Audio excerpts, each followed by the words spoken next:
नमस्कार श्रोते हो, दीपक रगे कथाकथन चॅनलवर तुम्हा सगळ्यांचं मनापासून स्वागत. श्रोते हो, तुम्ही ऐकताय अनघा लिखिते यांची कादंबरी भिंतीच्या पलीकडे आणि आज भाग 4. पण तत्पूर्वी तुम्ही जर आत्ता चॅनलवर पहिल्यांदा आला असाल किंवा अजूनपर्यंत चॅनल सबस्क्राईब केलेलं नसेल तर प्लीज चॅनल सबस्क्राईब करा. ऐकूयात भिंतीच्या पलीकडे भाग 4. कोण आहात तुम्ही? रश्मीने घाबरून विचारलं. तर तो हसायलाच लागला. त्याच्यावरती ओरडली, चूप, एकदम चूप, मुकाट्याने दार उघडा आणि इथून चालते व्हा. असं म्हणत रश्मी लटपटायला लागली. त्याला अजूनच हसायला आलं. तिने बाजूला जाऊन एक वासा उचलला आणि ती फेकून मारणार तेवढ्यात तो म्हणाला, अय हय Rashmi, please cool down, don't get panic, मी पार्थ फ्रॉम टोरंटो. तिने तो वासा खाली ठेवला. ती निरखून बघत होती. त्यांनी तिच्या तोंडासमोर टिचकी वाजवली. हा, नाही ओळखलं नाही का? आहो, कारण फोटोमध्ये केस अगदी कमी ठेवले होते मी. तू तुझा प्लॅन चेंज केला, मग मला पण करावा लागला. तो हसून म्हणाला. हां. तिने कोरडी प्रतिक्रिया देऊन टाकली. मी आत बसू शकतो ना? असं म्हणत पार्थनं तिच्या उत्तराची वाटही पाहिली नाही. माझंही काम होतं इंडियामध्ये, ते सुद्धा होईल आणि तुझी भेट पण भारत या बाबतीत एवढा पुढे गेला आहे की कोणीही आलं तर न बघता चक्क हक करता आणि नंतर सरळ हकलून लावता. पार्थ तिची थट्टा करत म्हणाला, आय एम एक्स्ट्रीमली सॉरी, मी you are waiting for someone else right? बापरे, आता हे सगळं हा आईबाबांना सांगेल, ते खूप गरम होतील. असा विचार करत तिने नाही नाही म्हटलं. पण तू तर तसं बोलली तेव्हा. नाही, मला वाटलं माझी मैत्रीण आहे. मी खूप घाबरले होते तेव्हा. मी पाहिलं नाही ना नीट कोण आहे, त्यामुळे तोंडातून काही बाई बाहेर पडलं. I am really sorry for that. पण या मी तुम्हाला रूम दाखवते, तुम्ही फ्रेश व्हा. तोवर मी जेवण ऑर्डर करते. तुम्हाला इंडियन फूड चालेल ना, का पिझ्झा बर्गर वगैरे? No, Indian but not spicy and oily, okay? असं म्हणून तो तिच्या मागे गेला. तिने त्याला रूम दाखवली आणि ती परत हॉलमध्ये आली. मोबाईल चार्जिंगला लावला. थोड्या वेळानं पुन्हा बेल वाजली. तिने दार उघडलं तर दारात श्वेता. तिला बघून रश्मीला हायसं वाटलं. अगं काय रश्मी, एकटी होतीस तर फोन करायचास ना? अगं सांगते. रश्मी तिला बसवत सगळं सांगते. अगं मी फोन आत्ता लावला आहे चार्जिंगला, आणि तू जेवण करशील ना? अगं हो, म्हणजे काय? रश्मी जेवण ऑर्डर करते. थोड्याच वेळात पार्थ येतो आंघोळ करून. दिसायला हँडसम, हुशार, श्रीमंती आणि हुशारी दोन्ही चेहऱ्यावर दिसत असते. तो श्वेताकडे बघून म्हणतो, this is your friend, what's your name? Parth करत तो आठवायचा प्रयत्न करतो, पण आठवत नाही. No, I don't remember. अरे कारण मी तुला तिचं नाव सांगितलेलंच नाही आहे. श्वेता उभी राहून त्याच्याजवळ जाऊन शेकहँड करत स्वतःचं इंट्रोडक्शन देते. तो पण तिला स्वतःची ओळख करून देतो. थोड्या वेळात त्याच्या आईचा व्हिडिओ कॉल येतो. तो व्यवस्थित पोचलाय का नाही अशी ती चौकशी करते. मग त्याचे वडील, मग रश्मीचे आईवडीलसुद्धा तिच्याशी बोलतात आणि रश्मीला त्याचा नीट पाहुणचार कर असंही सांगतात. नंतर मग श्वेता, पार्थ आणि रश्मी यांच्या गप्पा छान रंगल्या. थोड्या वेळात जेवणही आलं. पार्थचा स्वभाव त्या दोघींना खूप आवडला. रात्री उशिरापर्यंत ते सगळे गप्पा मारत बसले. पार्थ, आम्ही आमच्या एका मित्राच्या गावाला जाणार आहोत, तू पण चल की, आवडेल तुला खूप. कोण जाणार आहे? मी, रश्मी, राघव, नचिकेत, अनिकेत आणि तू.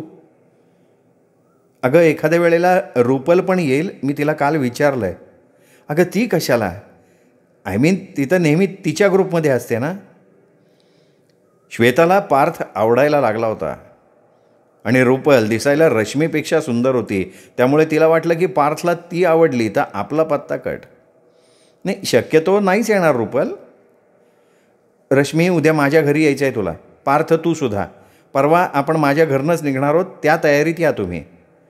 Okay, no worries, good night sweet girls, Parth म्हणाला. झोपायला गेला. दुसऱ्या दिवशी सकाळी श्वेता आधी निघून गेली. रश्मी आणि पार्थ उठतात, तयार होतात. रश्मी 11 वाजता ड्रायव्हरला बोलवून घेते. राघवला पार्थ आल्याची तिने रात्रीच सूचना दिली होती, त्यामुळे तोही थोडा नर्वस झाला होता. श्वेतासारखी त्यालाही भीती वाटत होती. रश्मीला भीती वाटत होती की पार्थ सगळ्यांसमोर तिचा मूर्खपणा सांगेल. चैतन्याला श्वेतानं सांगितलं की पार्थसुद्धा येतोय तुझ्याकडे आणि पार्थचं ती भरभरून कौतुक करते. चैतन्य विचार करायला लागतो की आता श्वेता आपल्याला तर नाही ना सोडणार. एकूणच काय, त्या सगळीच मंडळी पार्थच्या येण्यानं अस्वस्थ झालेली होती. रश्मी आणि पार्थ 12-12:30ला पोहोचतात. तिचाही 2 BHK फ्लॅट. श्वेताच्या आईनं रश्मी आणि पार्थचं मनापासून स्वागत केलं. जेवणाचा मेनूही मस्त होता. पार्थ खूप बोलका असल्यामुळं श्वेताच्या घरी पण तो लगेच रुळला. तो जास्त करून मराठी बोलायचा प्रयत्न करत होता, पण कधीकधी इंग्लिशसुद्धा त्याच्या तोंडून निघायचं आणि इंग्लिश ॲक्सेंटमध्ये मराठी ऐकायला सगळ्यांना गंमत वाटत होती. संध्याकाळी सगळ्यांच्याबरोबर फटाके उडवताना त्याला खूप मस्त वाटलं. एकूण काय, पार्थ आनंदात होता. रश्मीला खूप आवडलं की कुठेही गेलं की पार्थ कसा रमतो, सगळ्यांना आपलंसं कसं करून घेतो. आईवडिलांची आपल्यासाठी केलेली ही निवड काही वाईट नव्हती. जर आयुष्यात हा निर्णय घ्यायची आपल्यावर वेळ आली तर पार्थ नक्कीच योग्य ठरेल, हा विचार रश्मीच्या मनाला सुखावून गेला. दिवस कसा संपला कळलंच नाही. ते तिघेही सकाळी लवकर उठून तयार व्हायला लागले. श्वेताच्या आईनं चैतन्याच्या घरी द्यायला फराळाचे पदार्थ डब्यात भरून दिले आणि त्यांना बरोबर खायलासुद्धा दिले. 7च्या सुमाराला अनिकेत आणि नचिकेतची झायलो आली. हॉर्न वाजवून ते श्वेताला बोलवतात. ते दोघेही खालीच उभे असतात. रश्मी आणि श्वेताबरोबर हा कोण या विचारानं त्यांना आश्चर्य वाटतं. श्वेतानं त्याची ओळख करून दिली. अरे हा पार्थ, रश्मीचा फॅमिली फ्रेंड, टोरंटोहून आला आहे परवा. सो मी त्याला इन्व्हाइट केलं आपल्याबरोबर यायला. आणि पार्थ हा अनिकेत आणि हा नचिकेत, दोघं भाऊ आहेत आणि आमचे चांगले मित्र आहेत. चला, आपले सर्वा राघव राजवाडे वाट बघतायत. अय अनिकेत, मी समोर बसलो तर चालेल का तुला? नचिकेत त्याच्या पाठीवर थाप देत त्याला बस म्हणतो आणि स्वतः मध्ये बसतो श्वेताच्या जवळ. श्वेता हिरमुसली होते. रश्मी मागच्या बाजूला बसली मुद्दाम राघवसाठी. राघवच्या घरी जायला त्यांना अर्धा तास लागला. पार्थ खाली उतरून उभा राहिला, अनिकेतशी काहीतरी बोलत. तेवढ्यात राघव अपार्टमेंटमधनं आला. त्यांच्याकडे बघून त्याने एक छानशी स्माईल दिली. रश्मीकडे बघत हात हलवत गुड मॉर्निंग केलं. पार्थ हा राघव राजवाडे, आमच्या ग्रुपची जान. आणि राघव हा... त्याचं बोलणं पूर्ण न होऊ देता पार्थ शेकहँड करत म्हणाला, वेल, मी पार्थ फांगारकर, रश्मीचा फॅमिली फ्रेंड आणि लवकरच होणारा फियांसी. अनिकेत एकदम आश्चर्यानं राघवकडे बघतो. राघवचा रंगच उडालेला असतो. त्याला रश्मीचा मनातून भयंकर राग येतो की ही ह्याला का सोबत घेऊन आली. पण तो उसना आव्हानात म्हणाला, ओके गायज, लेट्स गो. ते तिघेही बसतात आणि निघतात चैतन्याच्या गावी, डोंगरगावला. राघवनं कॅमेऱ्यानं शूट करणं सुरू केलं. खरं तर त्याला समोर बसायचं असतं, पण मग पार्थ मागे बसेल म्हणून तो मागे बसून शूटिंग सुरू करतो. हॅलो फ्रेंड्स, मी आहे तुमचा लाडका राघव आणि आज मी तुम्हाला नेणार आहे डोंगरगावला. हे नगर ते बीड जिल्ह्यामध्ये येतं. आजूबाजूला डोंगर आहेत म्हणून गावाचं नाव डोंगरगाव पडलं. घनदाट झाडं, पावसाळ्यात मस्त धबधबे कोसळत असतात. खूप निसर्गरम्य असं ठिकाण आहे.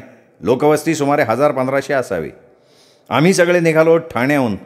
माझ्याबरोबर आहेत माझे मित्र अनिकेत, नचिकेत आणि मैत्रिणी श्वेता, रश्मी.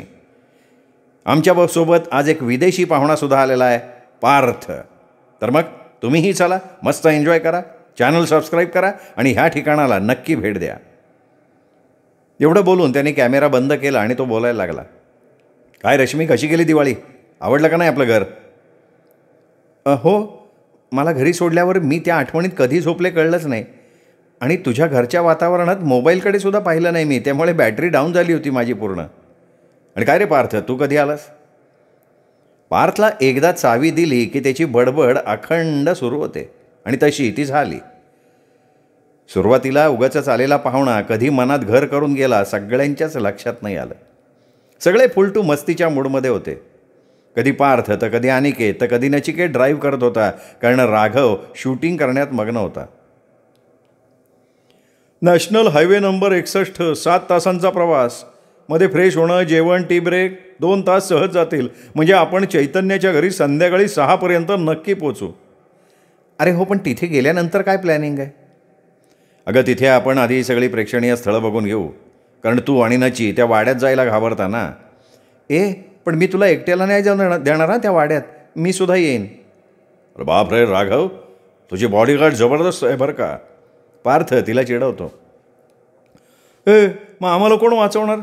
मला तर फार भीती वाटते रे बाबा. असं म्हणत अनिकेतसुद्धा मस्करीत सामील झाला. श्वेता मध्ये मध्ये पार्थचं लक्ष आपल्याकडे वेधून घेण्यासाठी त्याच्याशी बोलत होती, पण तो अजाण होता. संध्याकाळी 6 वाजता सगळे चैतन्याच्या घरी पोहोचले. डोंगर राजेत नटलेलं सुंदर गाव, डोळ्यांचं पारणं फेडणारं निसर्ग सौंदर्य, त्यात त्यांचं कौलारू घर, घरासमोर मोठं अंगण, समोर शेतही आहे. अंगणात आंब्याची झाडं, लिंबू, आवळे, बोरं, नारळ यांची झाडं, बाजूला पोल्ट्री फार्मसुद्धा आहे, गाई म्हशीचा गोठा आहे. सगळं अगदी चैतन्यांनी सांगितल्याप्रमाणे. त्याच्या घरचे सगळे लोक कौतुकानं वाट बघत होते. चैतन्यानं आढ्यानं विहिरीचं पाणी काढून दिलं. सगळ्यांनी हातपाय धुतले. घरात आल्यावर सगळ्यांची ओळख करून दिली. श्वेतानं पार्थची ओळख करून दिली.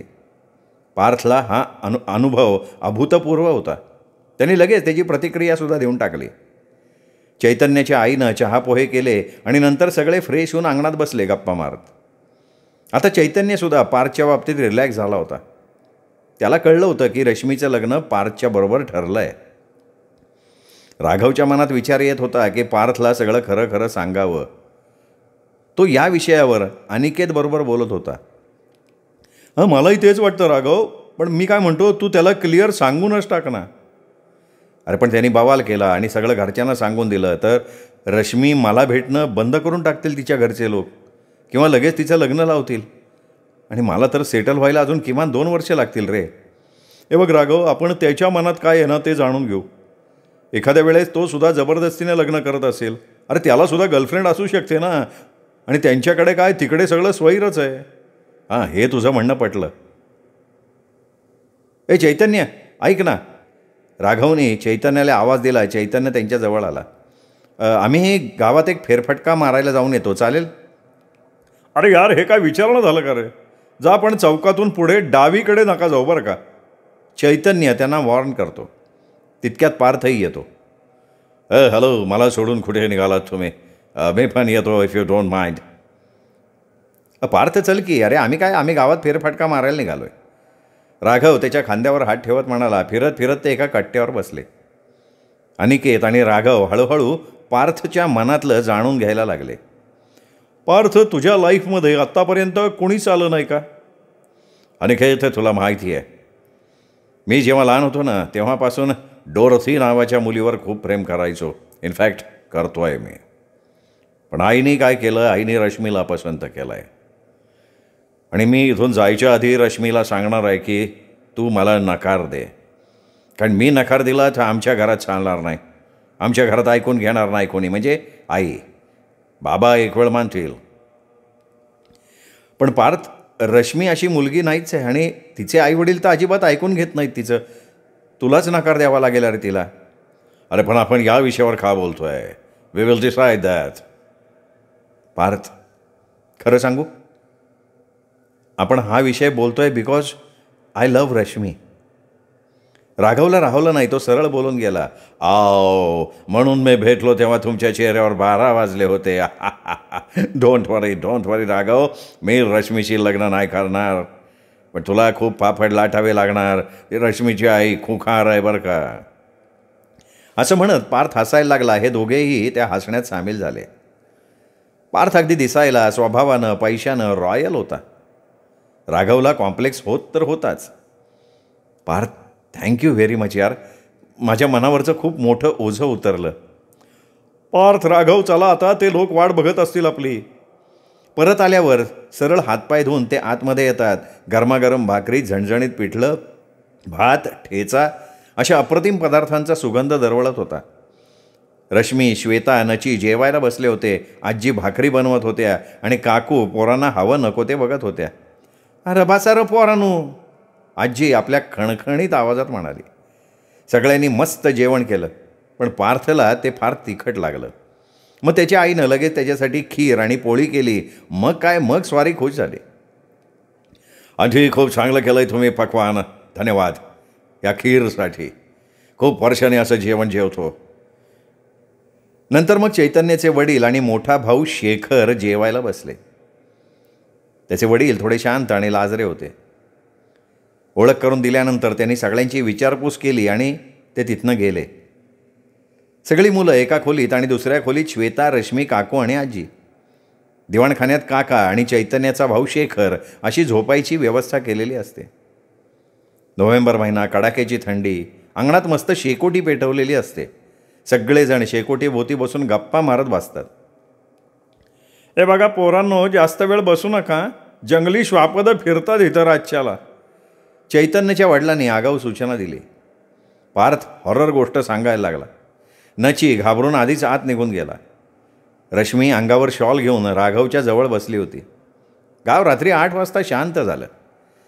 फक्त रातकिड्यांचा किर्र किर्र आवाज, घोबडाचा आवाज, लांबून येणारा कुत्र्याचा बेसूर रडण्याचा आवाज. परिसर फार भयानक झाला होता.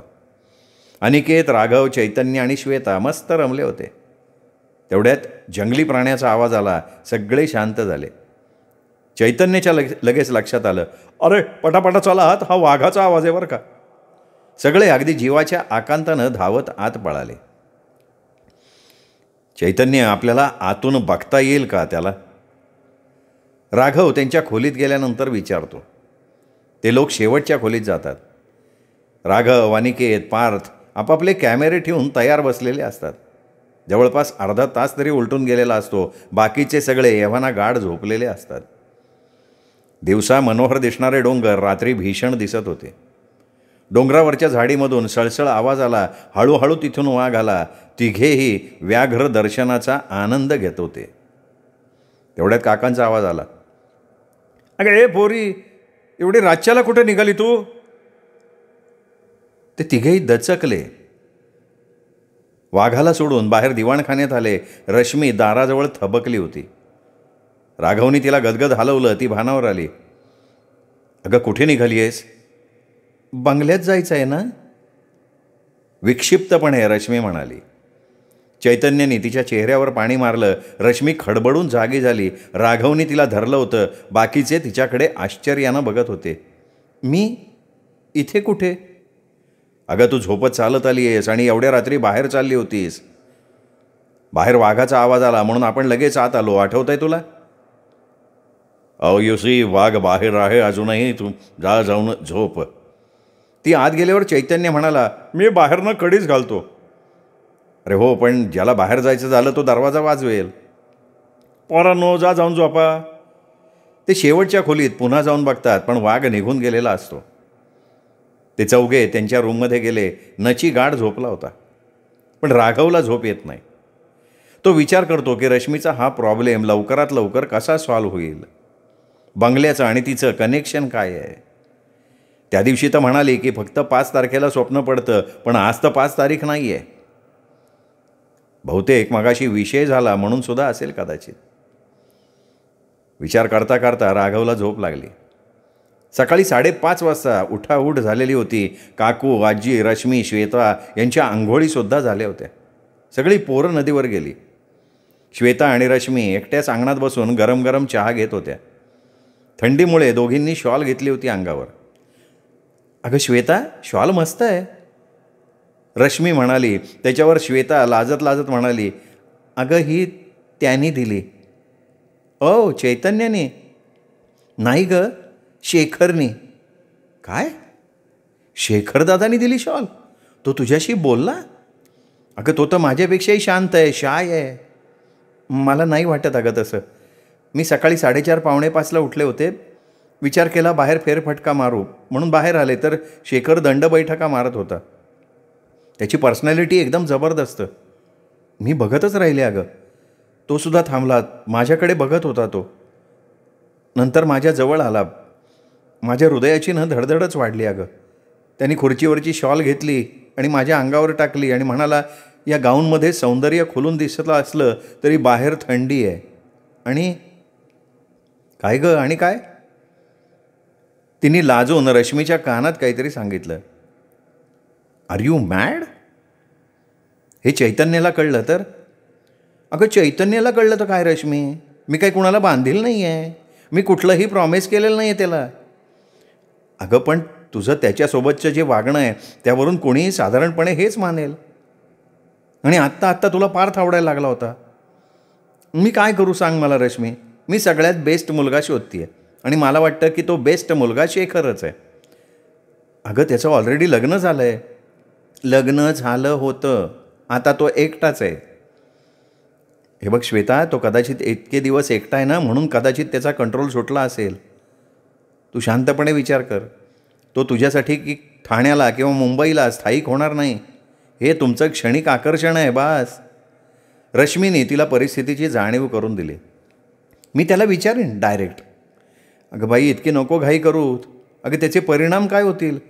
तुझ्या घरचे लग्नाला तयार होतील का एका विधुर व्यक्तीशी तुझं लग्न करून द्यायला? आणि मुळात तू इथे खेड्यात राहू शकशील का? साधं नेटवर्क नाही आहे इथे. हे बघ, त्या सगळ्या गोष्टी गौण आहेत माझ्यासाठी. काय यार रश्मी, मी तुझ्या प्रेमात बरीच मदत केली आहे राघवला समजावण्यासाठी आणि तू मला डिस्करेज करते आहेस. हे बघ, डिस्करेज नाही करत आहे मी, तुला योग्य तो मार्ग दाखवते आहे. बरं रश्मी, चल, मी चैतन्याबरोबर लग्न केलं आणि त्यांनी इथेच राहायचं ठरवलं, नंतर मग काय त्याला सोडून देऊ? हे बघ, माझ्या नशिबात जे असेल ते होईल ना. माझं ठरलेलं आहे. हे ठीक आहे, फक्त तू चैतन्याला अंधारात ठेवू नकोस गं. तो खूप प्रेम करतो तुझ्यावर. त्याला व्यवस्थित समजावून सांग. हो नक्कीच. आणि आधी शेखरचं काय आहे ते तर विचारू दे. नुसतं क्षणिक आकर्षण का लग्नाचा विचारसुद्धा आहे. मी ना आज काहीतरी कारण सांगून येत नाही तुमच्याबरोबर. मी शेखरसोबत वेळ घालवते, जाणून घेते त्याच्या मनातलं. ओके, बेस्ट लक. रश्मी कोरडेपणानं म्हणाली. तेवढ्यात सगळेजण आले. काकूंनी गरम गरम उपमा करून आणला सगळ्यांसाठी. श्वेता थोडं बरं वाटत नसल्याचं नाटक करायला लागली. सगळेजण तिला या ना त्या प्रकारे चालण्याचा आग्रह करत होते. शेवटी रश्मी तिची बाजू घेऊन म्हणाली, मला वाटतं ना तिला थकवा आला आहे. कारण काल घरी खूप काम होतं, सारखे येणारे जाणारे होते, आम्हीसुद्धा होतो. तिला झाली आहे दगदग. मला वाटतं तिला आज घरीच आराम करू द्या. फ्रेश झाली की उद्यापासून व्यवस्थित एन्जॉय तरी करेल ती. कोणाच्याच लक्षात येणार नाही आहे असं रश्मीने सगळ्यांना समजवलं. श्वेता तिला थँक्यू म्हणाली. तिला खूप हायसं वाटलं होतं. नाश्ता करून सगळे निघाले फिरायला. चैतन्याचा मूड नव्हता, सगळे त्याला चिडवत होते. इकडे काका गावात गेले होते. काकू नित्यनेमानं जेवण तयार करून शेतात जायला निघाल्या होत्या. आजी प्रवचनाला गेल्या होत्या. श्वेता घरी एकटीच राहणार होती. अगं पोरी, एकटीचे दार लावून बस बरं का, मला यायला संध्याकाळ होईन. तू हातानं जेवण करून घे, नाही तर असं करते शेखरला सांगते मी काय आज येत नाही. नाही काकू, तुम्ही बिंदास आ, मला सवय एकटं राहायची. शेखर म्हणाले तर त्यांना सांगा की तीच म्हणाली एकटं राहते. नक्की ना बाय, नाही त्याच्या आई त्या वारडायचा. नाही हो काकू, तुम्ही जा, मी सांगेन त्याला समजावून. हो ना करत काकू गेले एकदाच्या. श्वेतानं हुशारीनं शेखरला मेसेज दिला काकूंच्या बरोबर. आता काकूंनी तो मेसेज दिला तर ठीक आहे, नाही तर वेळ फुकट जाणार. निदान शेखरचा मोबाईल नंबर तरी घ्यायला हवा होता. आता काय करायचं? जाऊ का शेतावर? पण घर उघडं सोडून नाही ना जाता येणार. आता वाटच बघायला लागणार त्याची, असा विचार करत श्वेता बसली. तिकडे सगळेजण मस्त एन्जॉय करत होते. सुंदर रम्य वातावरण होतं. गाडीमध्ये किशोर कुमार, आशा भोसले यांची गाणी चालू होती. डांबरी रस्ता, दुतर्फा झाडं, मध्ये मध्ये चहाच्या टापऱ्या, एखादं छोटंसं हॉटेल. सगळ्या मुलांबरोबर रश्मी एकटीच होती, त्यामुळे ती शांतपणे निसर्गाचा आनंद घेत होती. नची, चैतन्य आणि पार्थची मागे मजामस्ती सुरू होती. अनिकेत ड्रायव्हिंग करत होता. राघव समोर बसून शूट करायला लागला. त्यांनी कॉमेंट्री सुरू केली की बाकी सगळेजण त्यावेळेस शांत राहून त्याला सपोर्ट करत होते. काही अंतर पुढे आल्यावर एक सिद्धिविनायक मंदिर लागलं. तिथे उतरून सगळ्यांनी बाप्पाचं दर्शन घेतलं. मग पुढे घाट लागला. अनिकेत गाडी स्लो चालवत होता, त्यामुळे निसर्ग सौंदर्याचा पुरेपूर आनंद लुटता येत होता. एका कमानीतून आत गेल्यावर आधी मांजर सुंबा लागणार होतं, नंतर मग श्री गोरक्षनाथ गड. थोड्या अंतरावर आदर्श ग्राम मांजर सुंबाची कमान लागली. कमानीतून आत गेल्यावर डावीकडे मांजर सुंबा आणि उजवीकडे श्री गोरक्षनाथ गड असे 2 रस्ते फुटले होते. अनिकेत श्री गोरक्षनाथ गडाकडे गाडी नेतो. पुढे गायींचा कळप, त्यांच्यातून रस्ता काढत काढत तो निघाला. मध्ये 1-2 कार, कोणीतरी कपल बाईकवर दिसत होतं. पुढे जाणारा रस्ता निमुळता, विशेष रहदारी अशी नव्हती. नंतर मग जो सरळ रस्ता लागला तो थेट ओम चैतन्य गुरु गोरक्षनाथ आलेल्या सर्व भाविक भक्तांचं हार्दिक स्वागत करत आहे अशा बोर्डाजवळ. पार्थनं बोर्डकडे बोर्ड दाखवत लगेच विचारलं, आओ चैतन्य, तुझं नाव ह्याच्यामुळे ठेवलं आहे का? हो, आईला 9वा महिना लागला होता. तिची खूप इच्छा झाली श्री गोरक्षनाथ मंदिरात येऊन दर्शन घ्यायची. ते दर्शन घेऊन परतत असताना तिला लेबर पेन सुरू झालं. कुणा एकाच्या घरी थांबून माझ्या आजीनेच तिची डिलिव्हरी केली. ओ यू मीन तुझी आजी गायनॅक आहे? नाही नाही, ती सुई नाही. आधीच्या काळात बायकांची डिलिव्हरी त्याच करायच्या. पुढे आल्यावर निळ्या रंगाचं गेट लागलं. मग पायऱ्या चढून गेल्यावर आधी नंदीचं दर्शन घेऊन समोरच्या गाभाऱ्यात शंकराची पिंड, बाजूला गणपती बाप्पा आणि नंतर श्री गोरक्षनाथांचं मंदिर. सगळ्यांनी आधी दर्शन घेतलं. तिथे सुंदर अशा चौकोनी कमानी होत्या. तिथून दिसणारा निसर्गाचा नजारा अवर्णनीय होता. राघव रश्मीचे वेगवेगळ्या पोजमध्ये फोटो घेत होता. मग सगळे मिळून ग्रुप फोटो, एकमेकांचे इंडिव्हिज्युअल फोटो घेणं सगळ्यांचंच सुरू झालं. राघव तिथे शूट करत माहिती सांगायला लागला. आज आपण आलोत अहमदनगर जिल्ह्यातल्या गोरक्षनाथ गडावर. या गडावर श्री गोरक्षनाथांचं मंदिर आहे. सुंदर हिरव्या वनराईंनी नटलेल्या या ठिकाणाला मिनी महाबळेश्वर असं सुद्धा म्हटलं जातं. इथे तुम्ही नमस केला तर तो पूर्ण होतो. आत्ता थोड्या वेळानं म्हणजे 12 वाजता श्री गोरक्षनाथांची आरती होणार आहे. चला माझ्याबरोबर त्या आरतीला. सगळेजण आरतीत सहभागी झाले. सकाळी नाश्ता झाल्यानंतर मध्ये कुठे थांबलेले नव्हते, त्यामुळे सगळ्यांना खूप भुका लागल्या होत्या. मग तिथल्या मोफत अन्नछत्रालयामध्ये सुग्रास जेवणाचा सर्वांनीच आनंद घेतला. पार्थसाठी हा एक आल्हाददायक अनुभव होता. जेवण झाल्यावर सगळे मस्त फिरत होते. ऊनही नव्हतं. एके ठिकाणी पार्थला मोर दिसला. त्यांनी खूप छान फोटो घेतले. चैतन्य मात्र श्वेताला मिस करत होता. त्यांनी फोन लावला पण नो रिप्लाय येत होता, कारण तिकडे श्वेता आपल्या भावी आयुष्याची स्वप्न शेखरच्या बरोबर गुंफत होती. ती खूप खुश होती, कारण शेखरनीच तिला प्रपोज केलेलं होतं. अनिकेत घाई करत म्हणाला, अरे चला बाबांनो आता. चैतन्य म्हणाला, आता आपण जाणार आहोत मांजरसुंबा इथे. अहमदनगर वांबोरी रोडवर असणाऱ्या एका डोंगरावर मांजरसुंबा नावाचा किल्ला उभारण्यात आला. हे एक उत्तम स्थापत्यकलेचा नमुना आहे बरं का. निजामशाहीच्या काळात सलाबत खान नावाच्या सरदारानं टेहळणीचं ठिकाण म्हणून आणि औरंगाबादकडनं येणाऱ्या शत्रूवर नजर ठेवण्यासाठी म्हणून हा गड बांधलेला आहे. खाली उतरून सगळे गाडीत बसले, निघाले. चैतन्य व्यवस्थित माहिती सांगत होता राघवसाठी. त्या निरागस अशा चैतन्याकडे बघून रश्मीला वाईट वाटत होतं. तिच्या डोक्यात विचारांची गर्दी जमली होती. चैतन्याला घरी पोहोचल्यावर नक्की कळणार.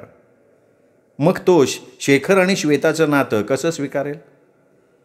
त्याच्या भावना दुखावल्या गेल्यामुळे त्याच्या मनावर परिणाम तर नाही ना होणार, कारण तो आपल्यासारखाच हळवा आहे. रश्मी, कसल्या विचारात आहेस? पार्थनं विचारताच ती भानावर आली. श्वेताचा. ती आली असती तर बरं झालं असतं. थांब की, मी तिला फोन करून जळवतो जरा, असं म्हणत नचिनी फोन लावला, पण फोन स्विच ऑफ येत होता. राघवनं शूट करत माहिती देणं सुरू केलं. आता आपण जातोय मांजरसुंबा या गावात. मांजरसुंबा हे नाव जरा विचित्र वाटतंय ना? निजामशाहीच्या काळात सलाबत खान नावाच्या सरदारानं संदेशवहन आणि टेहळणी आणि निसर्गरम्य विश्रांतीस्थान म्हणून बांधलेल्या या गडाला मंजर ए सुबह असं म्हणत, पण हळूहळू अपभ्रंश होऊन मांजरसुंबा हे नाव प्रचलित झालं. आता गावात जाताना तुम्हाला ही जी टेकड्यांची रांग दिसतीये त्याला आगरगावच्या टेकड्या असं म्हणतात, आणि आपण ज्या कच्च्या रस्त्यानं जातोय तो थेट गडमाथ्यावर रस्ता पोचतो. मांजरसुंबा गडाचं वैशिष्ट्य आहे की डोंगराच्या गर्भात 9 पाण्याच्या टाक्या आहेत. त्यातल्या 5 टाक्यांपर्यंत सहज पोचता येतं. या सगळ्या टाक्या डोंगरात कोरल्या गेल्या आहेत. मित्रांनो, मी तुम्हाला नक्की सजेस्ट करेन की ट्रेकिंगसाठी सगळ्यात उत्तम किल्ला आहे हा. आता बुरुजाजवळ गाडी थांबवून आपल्याला बाजूला दिसणाऱ्या कमानीतून पायवाटेनं पुढं जावं लागणार असं दिसतंय, आणि ही पायवाट आपल्याला मुख्य दरवाजापर्यंत पोचवेल. प्रवेश केल्यावर उत्तरेकडे 3 मजली इमारतीच्या भिंतींचे भग्न अवशेष दिसत आहेत. निसर्ग सौंदर्य न्याहाळत आपण अजून थोडं वर जाऊयात. इथे वर आल्यानंतर एक चौथरा आहे. प्रशस्त असा तलाव बांधला आहे. वर पाणी पोचण्यासाठी इथे हत्तीमोड बांधला होता. इमारतीच्या दुसऱ्या मजल्यापर्यंत या हत्तीमोटेद्वारे पाणी आणलं जायचं. तर मित्रांनो, माझा उद्देश आपल्या महाराष्ट्रातलेच नाही तर देशातली अन्य ठिकाणं एक्सप्लोअर करणं आहे. तुम्ही नक्की आमच्यासारखी एखादी ट्रिप काढा. माझा व्हिडिओ आवडेल तुम्हाला सबस्क्राईब करायला विसरू नका, जेणेकरून अशी नवनवीन ठिकाणं तुम्हाला पाहायला मिळतील. चला तर मी राघव राजवाडे रजा घेतो. So stay connected. राघवनं शूटिंग थांबवलं. नंतर इतर जणांमध्ये जाऊन तो गप्पा मारत बसला. रश्मी उदास दिसत होती. राघवला वाटलं की आपण वेळ देऊ शकत नाही आहे म्हणून ती नाराज झाली आहे. तो तिला म्हणाला, चल आपण फिरू, जरा तुझे फोटो काढू. ती आनंदानं तयार झाली. बाकीचे चिडवायला लागले. रश्मी आणि राघव निघाले फिरत फिरत. थोडं पुढे गेल्यावर राघव तिला म्हणाला, रश्मी सॉरी यार, हा माझ्या कामाचा भाग आहे यार. अरे मी काही रागवले नाही आहे. मग उदास का होतीस? तुझ्या स्वप्नाचा विचार करत होतीस का? नाही रे, मी श्वेताचा विचार करत होते. रश्मीने राघवला सगळी हकीकत सांगितली. राघवला शॉकच बसला. पण शेखर दादा असं वागेल रश्मी? नाही, मला नाही वाटत. भलेही त्यांनी तसं केलं असेल, कारण श्वेता दिसायला इतकी सुंदर आहे की ती कुणालाही घायाळ करू शकते. त्यात तिचं बिनधास्त वागणं. या चैत्याचं काही खरं नाही. आम्ही त्याला आधीच सांगितलं होतं की नको रे बाबा तिच्या प्रेमात पडू. मग आता कळेल त्याला. अरे कसं बोलतोयस त्याच्याविषयी? त्याला किती वाईट वाटेल जेव्हा त्याला कळेल तेव्हा. अगं वाटे ना, पुढे आयुष्यात अशी चूक तर नाही ना करणार. हे बघ, मी सध्या तरी कुणाला सांगू नये असं प्रॉमिस घेतलं आहे तिने माझ्याकडनं. प्लीज, तुला यातलं काही माहिती नाही आहे हे लक्षात ठेव. नको काळजी करूस तू. It's okay. जे होतं ते चांगल्यासाठी होतं. सुरुवातीला आपल्याला वाटतं की अरे किती वाईट झालं, पण नंतर कळतं की आपण यापेक्षा चांगलं डिझर्व करतो म्हणून असं झालं. खरंच राघव, तुझ्याशी बोलल्यावर मन खूप हलकं होतं रे. राघव तिला हग करतो. इथे नको, थोड्या अंतरावर आहेत सगळे, येतील इकडे. मी अशा पवित्र स्थानी असलं काही करणार नाही. You don't worry about it. चल मग निघूयात. ते दोघेही परत जायला निघाले. खाली त्यांची वाट बघत सगळे थांबलेले असतात. ते दोघं कारमध्ये बसतात. 7 वाजलेले असतात. एका हॉटेलमध्ये जाता जाता चहा घेऊन ते निघतात. घरी पोचल्यावर घरात आनंदी वातावरण असतं. श्वेता वाट बघत असते. रश्मीला आल्याबरोबर ती मिठीच मारते. श्वेता, ती रश्मी आहे. तुझा काही गैरसमज नाही ना होत? कारण आमचा चैत्य इकडं आहे, ह्या बाजूला. तेवढ्यात आजी म्हणाली, यार पोरांनो, आज तुम्हाला एक आनंदाची बातमी द्यायची. या लवकर या, हातपाय धुवून. नची आणि पार्थ मोठेनं पाणी काढत सगळ्यांना पाणी देत होते. बापरे राघव, मला भीती वाटते बरं का. दिवाळीनंतरचे फटाकेत वाटतं. राघव फक्त हसला. अरे काय गोलूगोलू चालू आहे रे तुमचं? लाईटच नाव नाही. आता आत कळेल ना. चला जाऊ आत. सगळेजण दिवाणखान्यात बसतात. आजी बोलायला सुरुवात करते. पोरांनो, आज आमचा शेखर पुन्हा लगीन करायला तयार झाला बरं का. चैतन्य जाऊन त्याला मिठी मारतो. अरे अभिनंदन दादा, फायनली तू तयार झालास. खूप खूप म्हणजे खूप आनंद झाला बघ. अरे लाईफमध्ये पार्टनर पाहिजे ना यार. आता तुझं आयुष्य आनंदाने भरून जाईल दादा. अरे भय रे चैत्य, पण मुलीच्या घरच्यांनी हो म्हणल्यावर इतका आनंदी हो आता नको. काय सांगतोय? म्हणजे मुलगीसुद्धा पाहिली तुम्ही? चैतन्याला आश्चर्यच वाटतं. श्वेताकडे बोट दाखवत आजी म्हणाली, ही काय, हीच ती पोरगी. कोण? श्वेता? अनिकेतनी आश्चर्यानं विचारलं. अगं आजी, ही श्वेता आहे. तुझ्या डोळ्याचा नंबर वाढलाय का? चैतन्य श्वेताजवळ गेला आणि म्हणाला, सॉरी श्वेता, बहुतेक तिचा नंबर वाढलेला असावा म्हणून गैरसमज झाला. नाही चैतन्य, कुठलाही गैरसमज झालेला नाही आहे. मी आणि शेखरनी विचार करून ठरवलं आहे की आम्ही लग्न करणार आहोत. आम्ही आमचं भावी आयुष्य एकत्र घालवायचं ठरवलं आहे. सगळ्यांना शॉक बसतो. चैतन्यला तर काही बोलणंच सुचत नाही. तो स्तब्ध राहतो. काय झालं काय? तुम्हाला काय आवडलं नाही का आमचा निर्णय? शेखरनं विचारलं. नाही, आम्हाला आश्चर्य वाटलं म्हणून आम्ही शांत बसलो. Okay, congratulations both of you. Chaitanya सोडून सगळ्यांनी त्यांना विश केलं. रात्री काकूंनी सगळ्यांसाठी गोडाचा शिरा बनवला. कुणाला कसं रिॲक्ट व्हायचं तेच कळत नव्हतं. आनंद मानला तर चैतन्याला कदाचित वाईट वाटेल आणि शांत राहिलं तर त्या लोकांचा हिरमोड व्हायचा. अनिकेत, नची, पार्थ आणि राघव हे चैतन्याच्या बरोबर बसून त्याला समजावत होते. चैत्य, आम्हाला माहिती आहे तुझं मनापासून प्रेम आहे श्वेतावर, पण तिच्याकडून सुद्धा असायला हवं ना रे. अरे जे आपलं नसतं ना ते आपल्याला कधीच मिळत नाही. चैतन्य, तू तुझ्या भावाच्या सुखात सहभागी हो. तू श्वेतावर प्रेम करतो ना, मग तिच्या निर्णयाचा आदर पण कर. पारचं म्हणणं मलाही पटतं आहे. हे बघ, जे होतं ना ते चांगल्यासाठी होतं चैत्या. अरे प्रेम म्हणजे शेवटी काय? त्याग. कधीकधी आपल्याला प्रेमासाठी तर कधी प्रेमाचा. चैतन्य उसना आव आणत हो म्हणतो. सगळेजण आज जेवायला आल्यावर आनंदात होत असंच भासवतात. चैतन्य श्वेताशी बोलायचं टाळतो. रात्री सगळेजण अंगणात बसून गप्पा मारत असतात. रश्मी कधी गायब होते ते कोणालाही कळत नाही, पण ते पार्थच्या लक्षात येतं. अहो श्वेता, रश्मी कुठं आहे? झोपायला गेली का ती? श्वेता आत जाऊन बघून येते आणि म्हणते, अरे ती नाही आत. राघव दरवाजाकडे बघतो. गेट उघडच असतं. श्रोते हो, हा होता 4था भाग. 5वा भाग उद्या. तोपर्यंत नमस्कार मित्रो.